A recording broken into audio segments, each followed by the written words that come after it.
Salut! Et le film d'aujourd'hui va raconter l'histoire de 31 prisonniers condamnés à mort, mais les services secrets coréens vont intervenir et décider de les emmener sur une île pour les entraîner militairement en secret pendant 1 an, afin de les envoyer dans la plus dangereuse des missions. Avant que le film ne commence, n'oubliez pas de liker et de vous abonner pour rester informé de toute nouveauté. Et c'est parti pour le film. L'action du film se déroule pendant la guerre entre les deux Corées et raconte une tentative d'assassinat du dirigeant nord-coréen. Au début du film, on voit une brigade de soldats dans la forêt, à la périphérie de Séoul, qui se préparent à attaquer et à mener leur opération. Soudain, ils sont illuminés par un projecteur, leur position est révélée, et une pluie de balles s'abat sur eux. Tous les soldats meurent, sauf un, nommé Kim Shin-jo. Ils l'arrêtent et le font prisonnier. Puis il est jugé pour tentative d'assassinat du dirigeant coréen Park Chung-hee et est condamné à mort. En même temps, on voit un homme nommé Kan Ki-chan attaquer un homme d'affaires avec son gang, qu'il tue à l'épée, mais il finit par être arrêté et condamné lui aussi à mort. Ensuite, le film nous transporte et on voit cet officier qui fait le tour de tous les prisonniers condamnés à mort. Et à chaque prisonnier qu'il rencontre, il lui propose 2 choses, soit la mort, soit servir la patrie. Ensuite, on voit un groupe de prisonniers condamnés à mort sur un bateau sous une lourde surveillance militaire. C'est eux que l'officier a choisi pour les emmener sur une île et les entraîner militairement avant de les envoyer en mission. Et pendant ce temps, 2 d'entre eux ne s'entendent pas et se disputent. L'officier les voit et n'a pas de patience. Il leur dit qu'il va compter jusqu'à 3 et que tous vont sauter à la mer. Il ne veut voir personne sur le bateau et ils doivent apporter ce bras, prothèse, d'ici jusqu'à l'île. Au début, personne ne veut sauter, alors il sort son arme, commence à tirer et jette une grenade sur eux. Là, tout le monde commence à sauter et la grenade explose. Il récupère le bras, suivi par l'officier et les militaires. Ils arrivent sur l'île et dès qu'ils sortent du bateau, l'officier les rassemble et leur dit « Vous êtes tous considérés comme la lie de la société, condamnés à mort. Mais une fois que vous aurez revêtu cet uniforme militaire, nous n'aurons plus qu'un seul objectif, l'intérêt du pays et la mission à Pyongyang pour tuer le leader Kim. » Ensuite, il leur donne l'ordre de commencer l'entraînement. On voit que l'entraînement est rude et difficile, qu'ils sont vraiment maltraités. La moindre erreur est punie par une sévère correction. Il n'y a pas de place pour la faiblesse ni la soumission, au point qu'ils les font marcher sur le dos avec le fil de fer et les militaires au-dessus. Ils sont aussi entraînés au port de charges lourdes, chacun avec un militaire à ses côtés. En cas d'échec, ils reçoivent des coups de ceinture. La même chose s'applique à l'entraînement à la natation, au tir et à tous les exercices. Il n'y a que de l'effort inutile. À l'aube, le chef les rassemble pour les entraîner à la résistance physique et leur dit « Celui qui criera et ne pourra pas supporter la douleur n'aura aucun mal à révéler les secrets d'État. Le test consiste à les brûler avec le feu. Personne ne réussit ce test, sauf 3 personnes du groupe. Lorsque le chef leur demande la raison, l'un répond que c'est parce qu'il veut aller à Pyongyang. Le deuxième répond la même chose. Quant au troisième, il explique qu'il était un chef de gang et qu'il est habitué à ça. Alors, le chef les divise en groupes, chacun dirigé par un chef.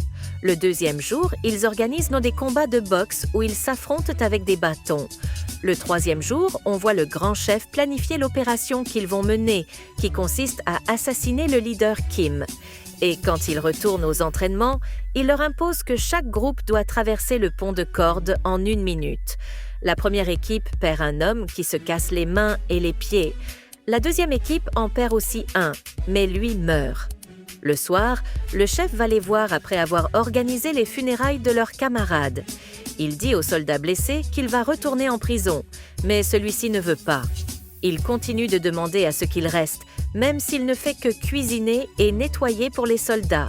Il ne veut pas retourner en prison et attendre sa potentielle exécution.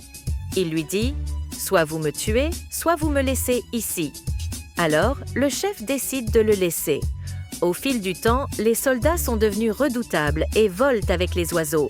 Tout cela grâce aux entraînements. au point qu'ils peuvent traverser le pont de corde en seulement 30 secondes. Grâce à la rigueur de l'entraînement, ils peuvent rester sous l'eau pendant 1 heure, sans problème. Alors, le chef, voyant qu'ils sont devenus redoutables, les rassemble et leur dit qu'il est allé à Pyongyang plus de 20 fois, mais qu'il n'a jamais eu l'occasion de tuer le leader Kim. Il commence à les motiver. Ensuite, il leur donne l'ordre de se mettre en route et de mener la mission. Dès qu'ils partent, il reçoit un appel téléphonique. Le message de cet appel est qu'il doit annuler la mission. Il se met alors très en colère et poursuit les soldats dans la mer pour les ramener au camp. Le lendemain, il se rend au ministère pour connaître la date à laquelle les soldats doivent mener leur mission. Là, son interlocuteur le choque en lui disant que la mission a été annulée de façon soudaine, car le chef des renseignements a changé et aucun responsable ne veut prendre la responsabilité de ce groupe de soldats. L'officier monte alors dans les tours et exige du ministre que la 684e brigade soit reconnue comme unité de l'armée à part entière, comme toutes les autres unités spéciales. Alors, le chef des renseignements intervient et lui demande de se débarrasser de la 684e brigade et de les tuer. Mais l'officier refuse. À ce moment-là, le chef des renseignements lève son arme et le menace. Il ordonne à ses gardes de le frapper. Après ça, l'officier retourne à l'île et n'a plus que 2 solutions. Soit il tue toute la 684e brigade et exécute les ordres du ministère, soit il désobéit aux ordres, ce qui prouverait qu'il est solidaire de la 684e brigade et qu'il n'est donc pas digne de protéger les secrets d'État. Alors, il rassemble les officiers et leur raconte tout. Il leur laisse le libre choix. Après une longue délibération, ils prennent la décision de tuer la 684e brigade. Par hasard, Kang Ki-chan est dehors et entend toute la conversation et découvre qu'ils veulent les tuer. À la dernière minute, l'un des officiers, nommé le sergent Joe, n'est pas d'accord avec la décision d'éliminer l'unité. Pour s'en débarrasser, le chef l'envoie au ministère afin qu'il négocie un pardon pour eux. Tout ça pour l'éloigner de l'île au moment où ils exécuteront la 684e brigade.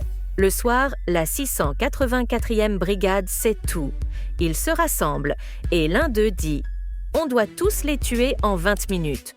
Ensuite, ils se faufilent et se dirigent vers le chef et ses soldats pour les prendre de court avant qu'ils ne les attaquent. Ils lancent une attaque surprise et se battent à coups de balles. Finalement, la 684e brigade parvient à prendre le contrôle et à tuer la plupart des soldats.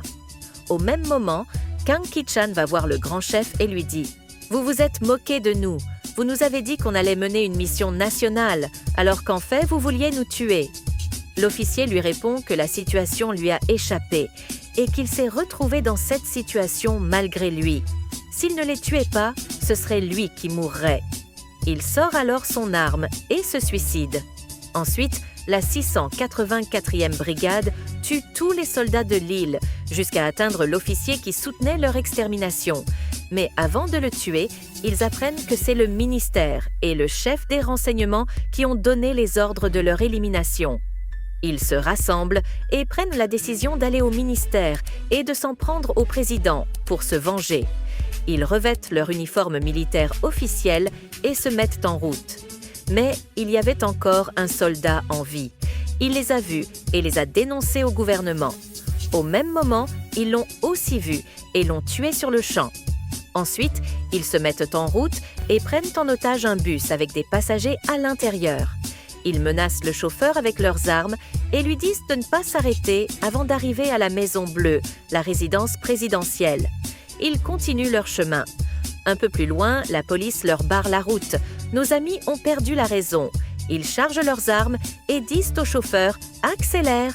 Des coups de feu sont échangés et le chauffeur est touché, ainsi qu'un des hommes. Finalement, ils parviennent à passer. Ensuite, ils se rassemblent autour de leurs camarades et tentent de l'aider, mais en vain.